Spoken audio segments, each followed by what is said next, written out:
Welcome in to the Off-Brand Avalanche podcast.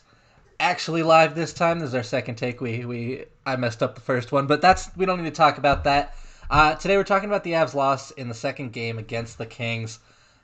Not great. You don't want to lose to a team like the Kings that should be a bottom feeder. The Avs should have been the better team in that game, and for large parts of the game they were. But at the end of the day, the Kings won the game, the Avs lost it, and you don't want to lose a 2-goal lead and midway through the game. So it's tough. I was telling the guys before the podcast started, I'm a little bit less frustrated with that loss than I was with the St. Louis one, just because I felt like the Avs played a better game in this one than they did in that one. It just, some of the things didn't go their way. The Kings scored a couple of goals that I just don't know how you stop. You know, the 2 power play goals, they were tough. The way you stop them is by not taking penalties, but it was tough. You never want to lose like that. But what are your guys' thoughts on it? Right. I totally agree with you, Billy. You alluded to the tough goals to stop for a first-time goaltender, Hunter Miska, Mm-hmm. especially that 5-on-3. That's tough. But also on the other end, I think Jonathan Quick really played his game tonight. He was making saves throughout the first half of the game. That was honestly really unbelievable. That should be going in on other goalies in the league. So once again, I always say this, but a couple of those go in, it's a totally different game. So I'm not mad, like you said, Billy. It was a good game by the Avalanche. It's just sometimes that's the way it goes when you play a team multiple times in a row. I might sneeze here, but I'll get into. I kind of disagree with you guys because both of the series that we've had so far, we've split. I don't necessarily want that to start becoming a trend, especially against teams that are completely, not on the Avs level.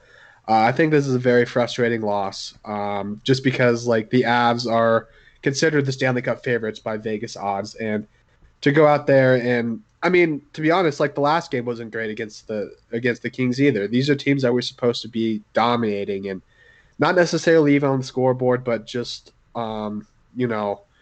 just for fans like tuning in, like you're supposed to see that the Avs are clear-cut Stanley Cup favorites. And the second half of this game, the Kings played them very tight, and the Avs weren't able to get much going. So I kind of disagree with the fact that it would have been way more nice to be 3-1 instead of 2-2, especially going on a back-to-back, tomorrow. Oh, I So definitely think it would have been a lot nicer to go into it 3-1. But really, my thought process is the reason the Avs lost to the Blues in Game 1 of this season was because the Avs played badly. The reason that they lost to the Kings was partly they didn't play their best game. They would have won. The Avs are going to win 99% of the time if they play their best game. So I'm not saying that they played their best game, but I did think they played pretty well. I think that what they did tonight is good enough to win most of the time. I think that the LA Kings really elevated tonight. And with regards to the last game, I actually do think watching last game, the Avs seemed in control for pretty much the entire way, which is about all you can ask in a league as competitive as the NHL. yeah, I suppose. But if we're looking at shots, I'm trying to pull up the stats here. But the Avs were up double digits on the Kings after halfway through the second, I believe, and Yeah. then it ended up being almost neck and neck. So that's very frustrating to me as well. The Avs just kind of let the Kings play their game, and the Kings stopped the Avs from playing their game. I thought McKinnon was a bit like unnoticeable the second half of the game, even though the first half of the game he was looking like the best player in the Yeah, he was world. Like, incredible in the first period. and then it stopped like that. I mean, Ranton and Landis started going again, but I don't know. Like, it's a bit concerning to me. I'm definitely not pulling the panic button by any means, but I disagree that this is a more frustrating or a less of a frustrating loss in the first game because these are the series that we're supposed to sweep, especially if this is going to be the trend going Right. down the line. I totally agree with you, Marshall, in the sense that it's still early. I'm not even frustrated. Against these West Coast teams, we should be winning 5 of 8 games against these guys. And going 1-1 against the Kings is not really that big of a deal right now to me.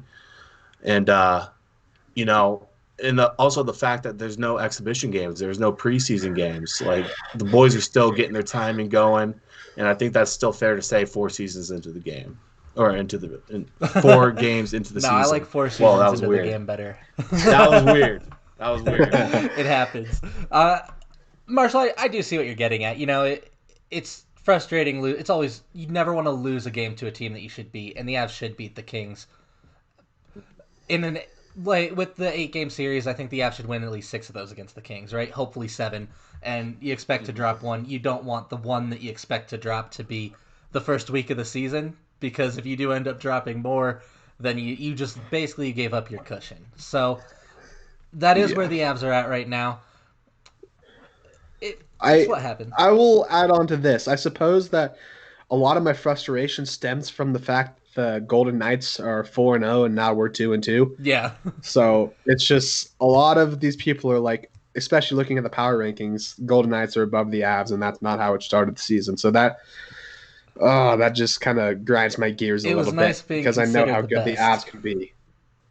Yeah, definitely. I see what you're getting at. I do want to talk about Bowen Byram, but first, Marcel, you started with it a little bit, but I want to talk about some of the things that the Avs could have done better. And Marcel, you mentioned the shot count, and that is one thing I want to see more of out of the Avs. Other than the 8-0 win, we haven't really blown anyone out of the water with our shots so far this season. We've been in the 20s. They ended up out shooting us. Yeah, the Kings did end up, I believe, by 2 or 3 shots. Part of it is Cale Makar finished the game without a shot, I believe, unless he's got one in the last minute that I missed, but he needs to get the puck towards the net from the point a little bit more, especially on the power play, which we did get another power play goal, so power play goals in all 4 is nice, but I want to see Cale Makar he's got a rocket of a shot. He's one of the better point shooters around the league, but if you're not using all your weapons, you're wasting your time some of the time, so I'd like to see Makar be a little bit more quick to shoot instead of waiting for the defender to come up to him and then make another dish to the side. Right. I definitely agree with that. And maybe that's something that just comes with time, as we've seen with Gerard. This is still really early in Makar's career. And I also want to add, I was talking to Marshall about Berkey on the offense early and how he really drives that second line. Yeah. Without Berkey, that second line really doesn't click. So it'll be big to get him back. He'll really drive shots. And, like I said about Makar, I think he just maybe needs a little bit more time to see the ice. Like, he's still really young. We forget that. This is his second full season in the NHL. Yeah, he's a day older than me. So right. That's crazy to right? think about. That's crazy. It really is. Growing up, all the players are like, they're grown men. And now we're to the point where we're like, oh, wait, that kid's my age. Yeah. Right. There's a couple things that you guys brought up there. Billy, I'm glad that you brought up Makar because I was definitely going to bring it up.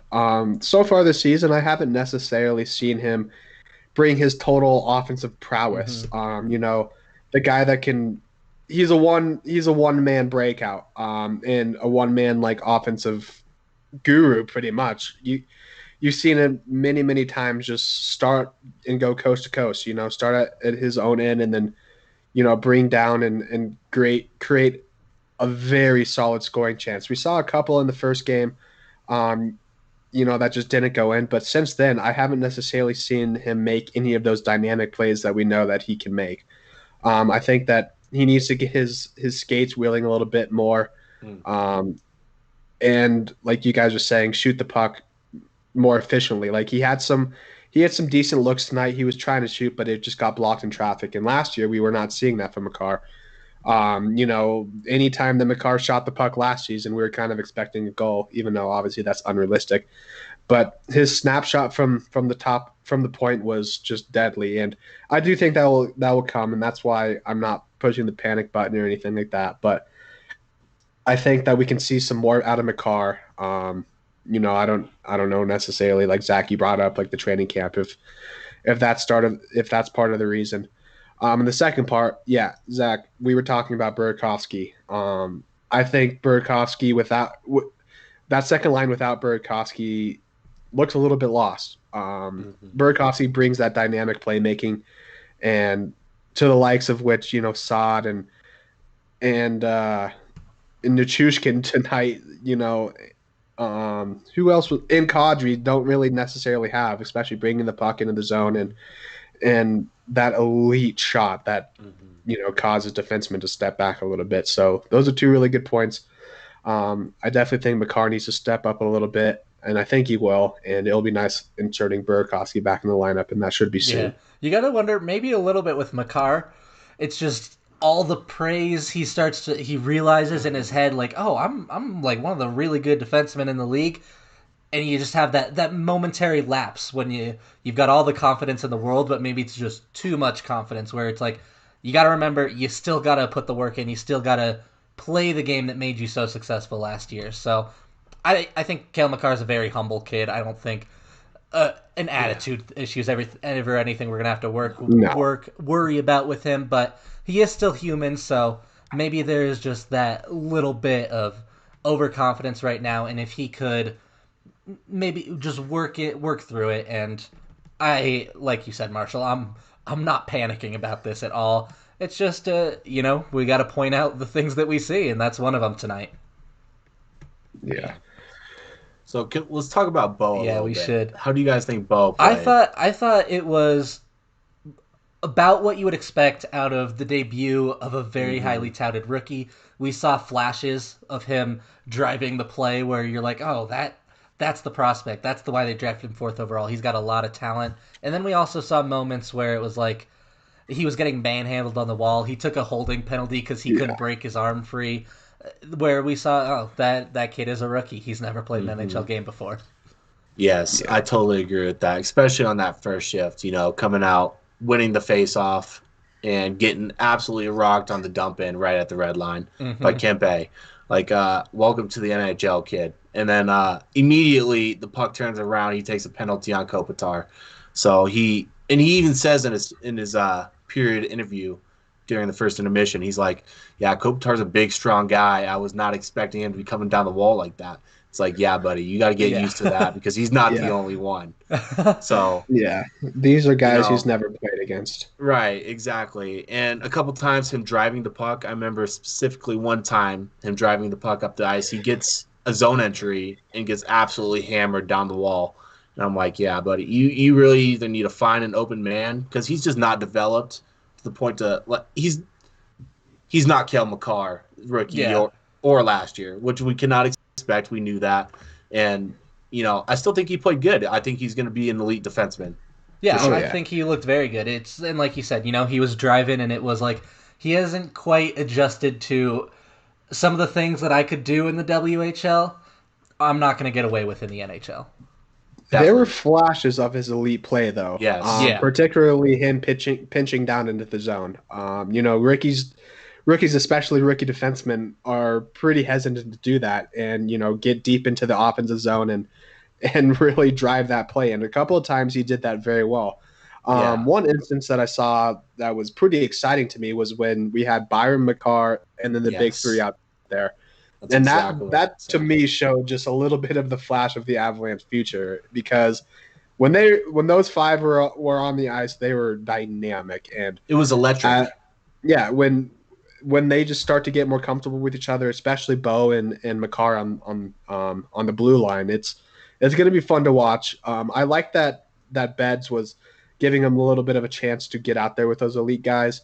And honestly, I think Beds played him pretty well tonight. I don't know necessarily how many minutes he ended up playing, but I think for 11 minutes. Yeah, so. Pretty evenly distributed. That's not a ton, but when you're running 7 defensemen, they played a lot of Cale Makar, a lot of Devon Taves, a lot of Sam Girard, and the other 4, the minutes were relatively close.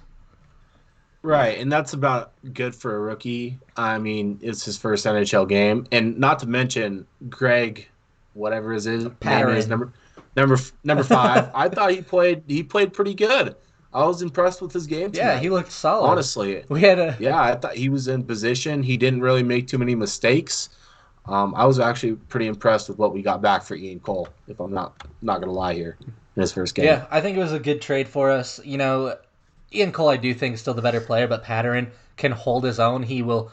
If we go into a playoff game and Patterson is our 6th defenseman, I'm not going to panic, I mean, it depends on who's out in front, but he is an NHL caliber defenseman. He is perfectly fine on a third pairing, and the way he just frees up a little bit of space, it was very hard to say, Ian Cole, you know what, you're gonna sit out some games.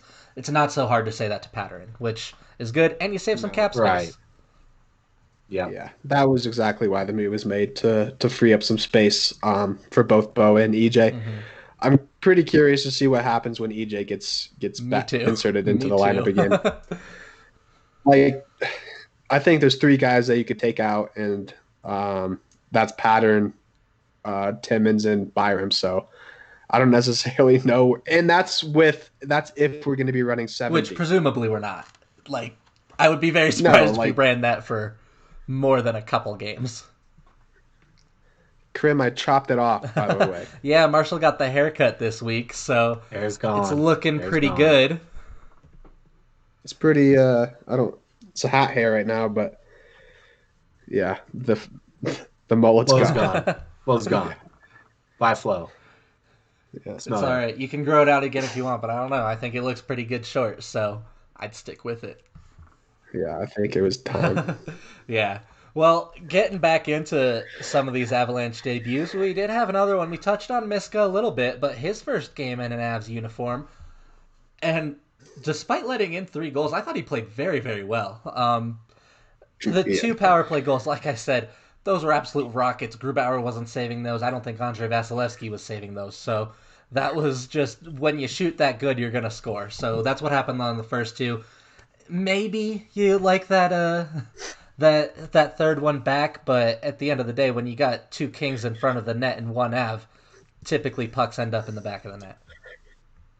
Though that last goal is why NHL is a game of inches, because they barely squeaked that one in, and then at the end of the game in the third, when we had our goalie pulled, we hit a post, and then just had a couple that were pretty much as likely to go in as that third Kings goal.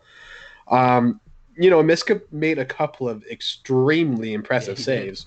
That patch stack save was very nice, but then at the same time, he got bailed out by the post a couple of times in the first period. One early and then one late. So I thought it was pretty good for his first ever start in the NHL. But he is a third goaltender for a reason, and we don't want to rely on him any more than we need to coming up in this season.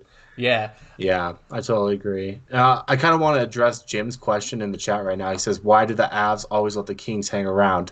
And to me, that's because, I don't know, we got 1 more year left of this, and you can't say it anymore. I think the Avs, this is their last year to learn how to win as a team, and then after that, it's all done. If you don't know how to, you need to learn how to win right now.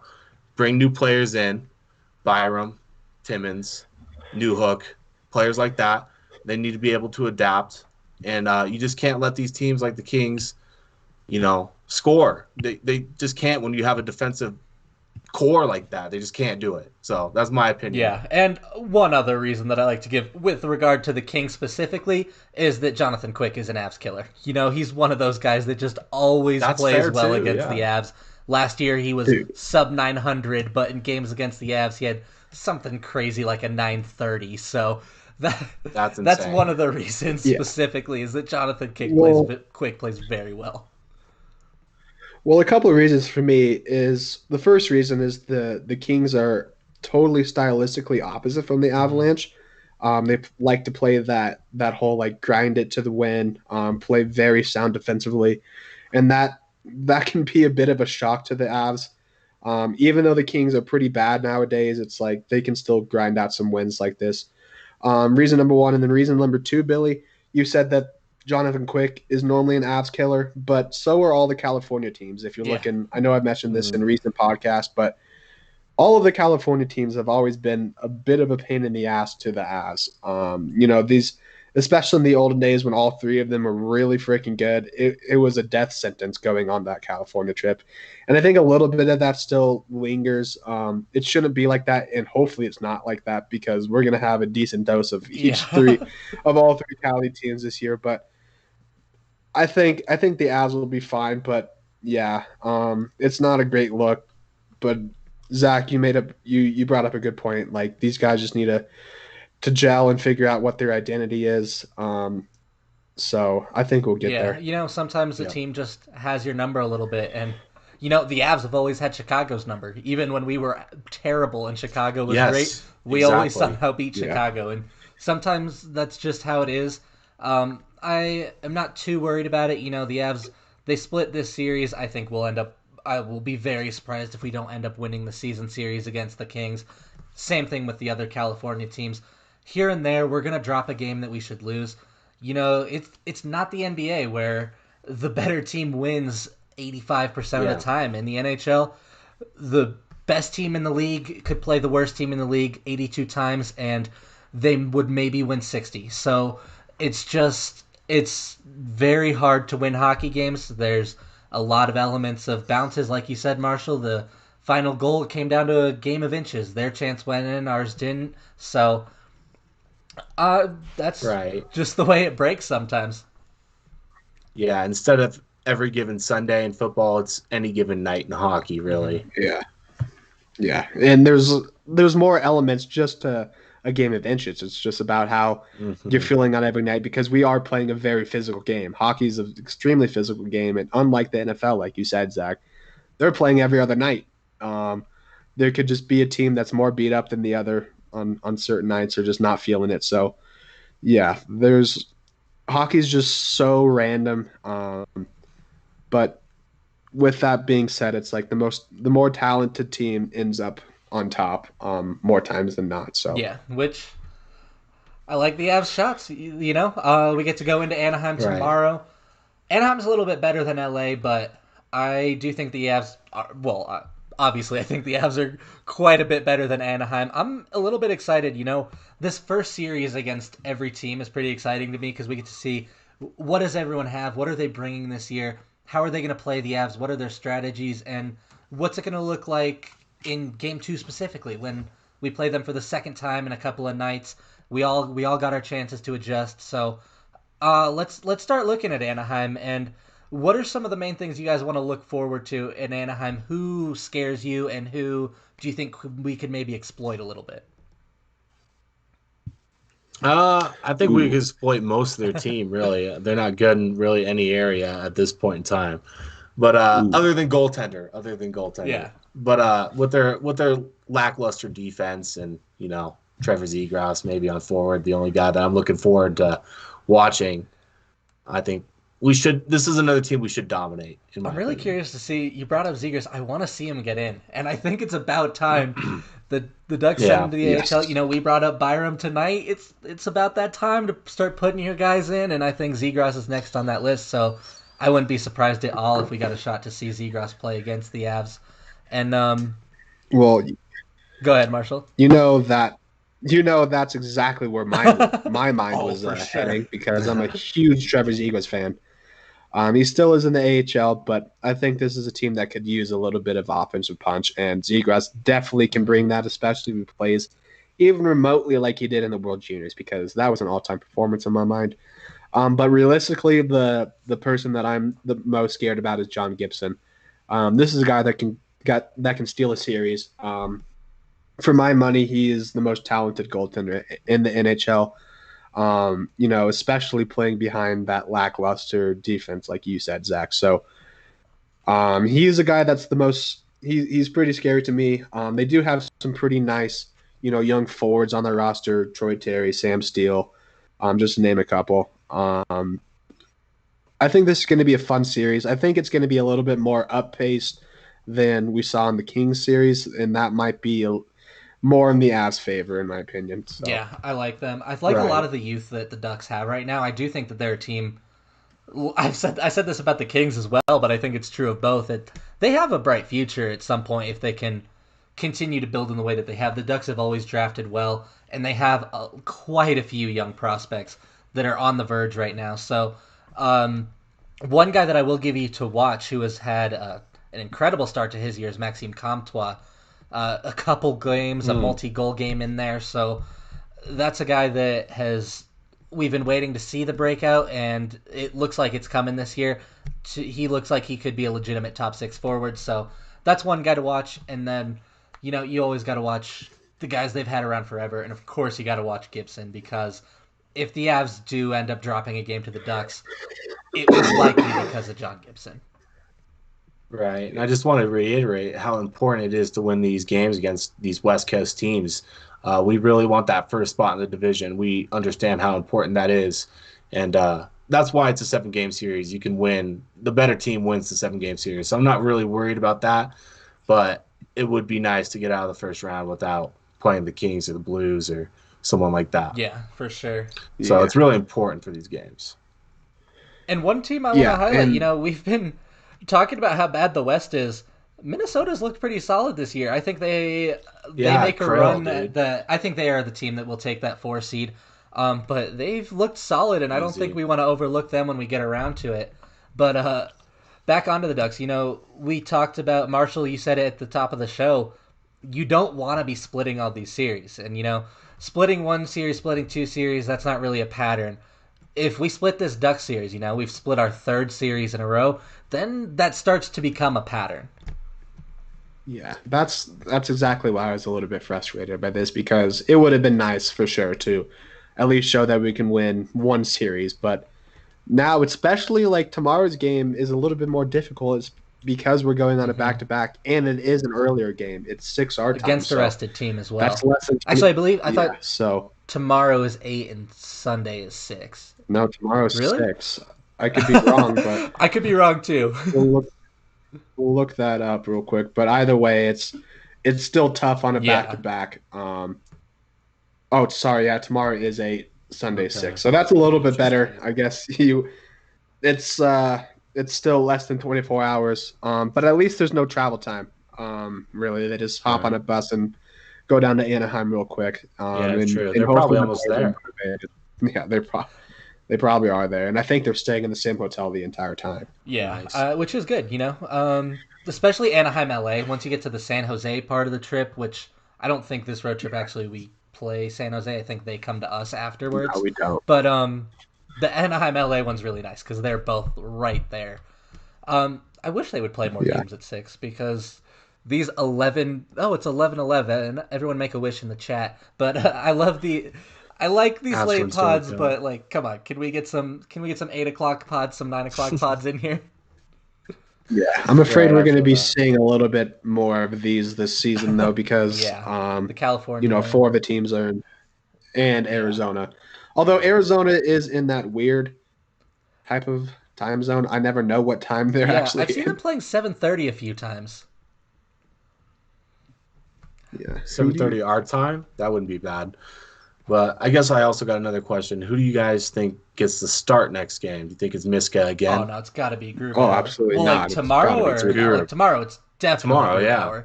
I think that's the whole reason they started Miska tonight, was because they figured, you know what, between the Ducks and the Kings, the Ducks are the better team, and we don't want to play Grubauer twice on the back-to-back after he already started the first 3 games of the season.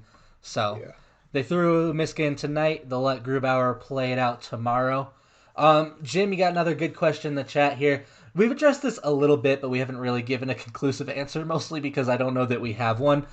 When EJ comes back healthy, who do you pull out of the lineup? Obviously, you're playing Makar and Taves. You're playing Gerard and EJ.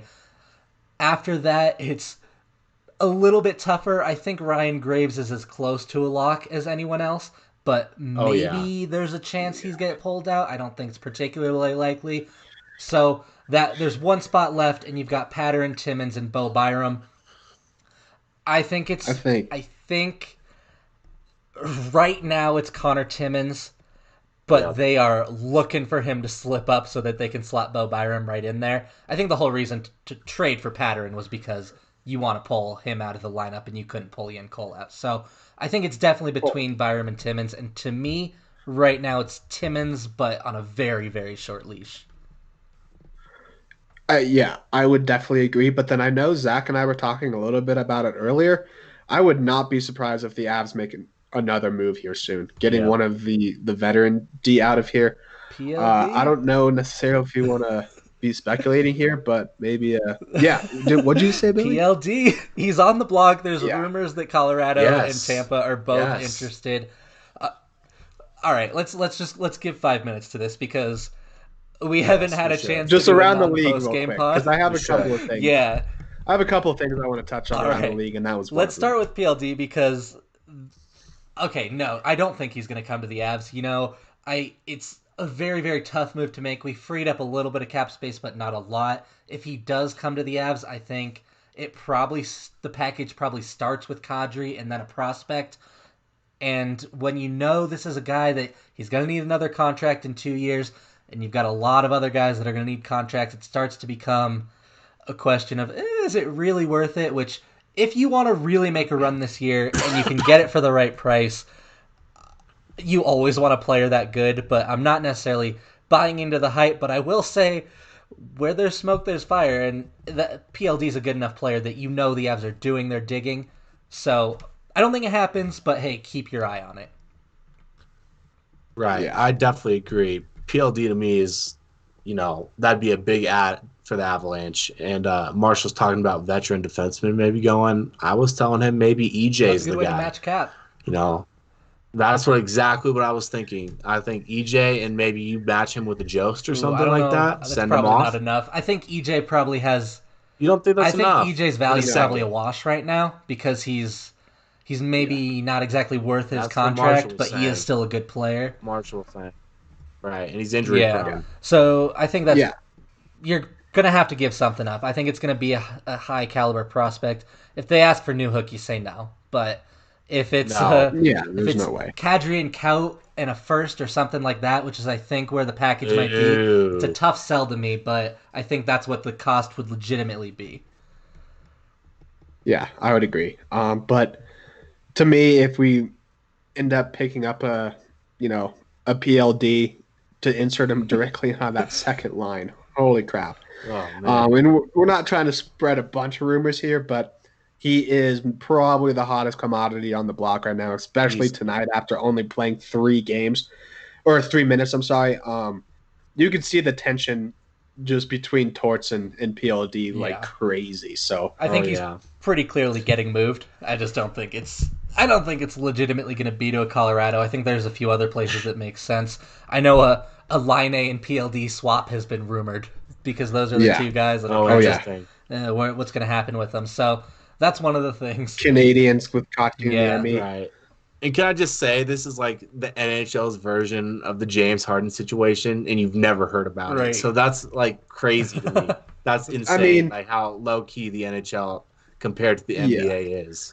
I mean, PLD is not necessarily on the same. No, definitely not. But he's like holding out. He's like, I'm not gonna play. He's like, I don't want to be here. Like, totally sitting him the whole game. It's craziness. Like, this is not something you usually see in the NHL. Well, and then I also brought up to Zach the play that he got, sat the rest of the game for was pretty freaking lackluster. I don't know if you saw it, Billy, but I missed that like, game. he just stopped skating. And then Torch was like, "Yeah, we've had enough." And I don't know if it was a bit of a statement move from both from both parties there, but yeah, you can definitely see that this is heading in the opposite direction. And I would give it a week or two before we see PLD actually out of Columbus. You want to see, he's forcing himself. As Avs fans, we can think back to the Duchesne situation and what that was like. It might linger a bit, when Duchesne was looking to get moved, Joe Sakic said, "All right, I'll move you, but I'm going to do it on my terms. I'm going to wait till I can fleece the Ottawa Senators." And you got to think Columbus is going to take their time, but the longer this goes on, the worse it's going to get, the tougher the tension is going to be, and that's just more and more incentive for them to try and get him out of there if they can. Especially with them playing 3 minutes a night and looking like total dog. Yeah, right. So, and an overtime loss, and he's your most skilled player. Like, come on, Torts. Yeah, exactly. So his value is not necessarily going up and up at this point, but the desperation is. I think, Zach, actually, that's a really good comparison because that's what we saw in Houston with James Harden. He was putting on pounds, playing pretty lackluster, getting in fights with everyone on his team. Yeah. So, and although, I mean, we're not NBA analysts, but how the hell did James Harden lose about 50 pounds overnight? That's pro athlete stuff right there. Yeah, That but was that like liposuction. let's move along here, Marshall. I know you mentioned there were a couple other around the league things that you wanted to mention, so go ahead and kick us off with those. Okay. I think this is both funny and pretty freaking irritating to me. Uh, every Russian on the Capitals is being quarantined. Ovechkin's, Kuznetsov, Samsonov, and Orlov because they were just being boys hanging around. I think that's really freaking hilarious because it's like Russians do their own thing. But then it's also a bit frustrating to me because they are in the same hotel. They are sharing the same airspace on the bench at all times, in the locker room or whatever. And so I get where the NHL is coming from and that they want to enforce these rules, not try to stop the spread as much as possible. But at the same time, it's like, Yeah. dude, you got to let these guys have a little bit of their sanity and them just getting together, all the Russians speaking whatever Putin talk.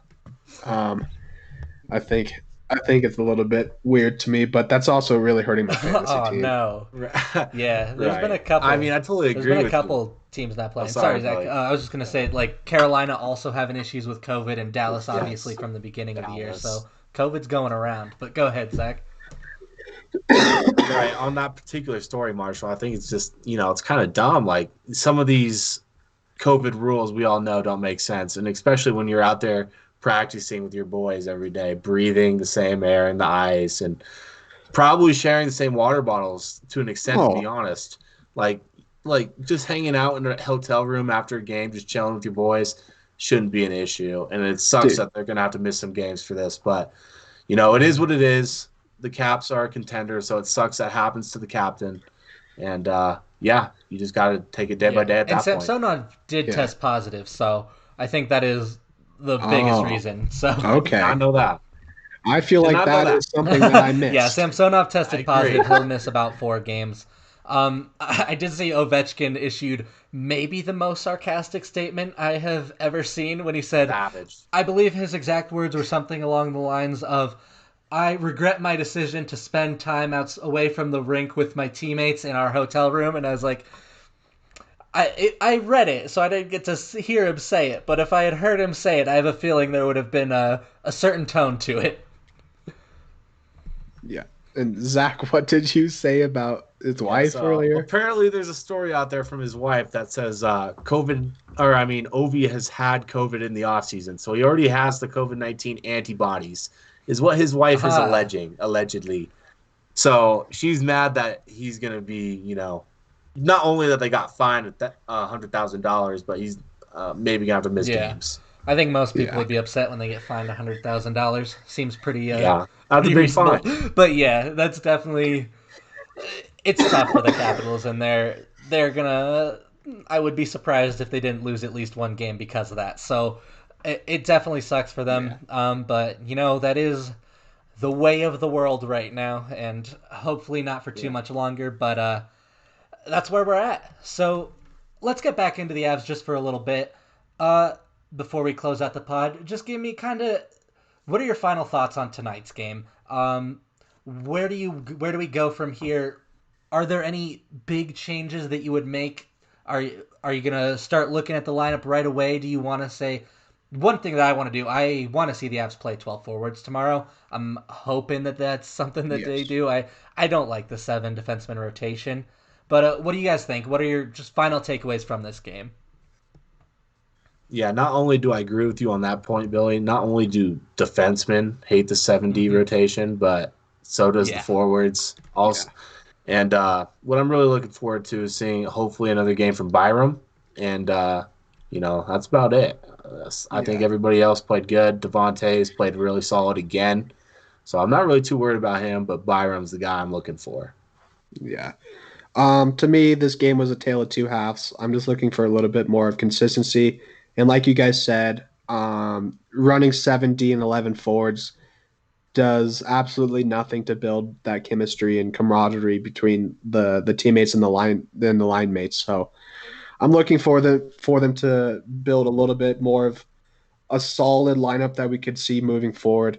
Hopefully, Berkey can get back into the lineup here soon, because like we already mentioned, he is kind of that staple on the second line. Um, and then obviously, I'm looking forward to seeing Grubauer back and hopefully Frankie here soon because I'm curious to see what he looks like when he gets into his first game. We haven't had a chance to see Frankie this year, which is not great. But the way Grubauer's been playing, it makes up for it because Grubauer's looked really good this year so far. I'm excited for where the Avs are headed. Cannot wait to see some more games. My favorite thing about hockey is that there are games like every other day, which is even more packed in during this shortened season. So cannot wait. We're gonna head out of here. Marshall, Zach, any last things you want to mention? Nope. I don't know if we're doing a pod tomorrow. If not, I'll see. Yeah, See I you think guys the plan then. is to do a pod tomorrow. But thank you, Sweet. everyone who is watching. If you're still in that live chat, go ahead, drop a like for us on this video.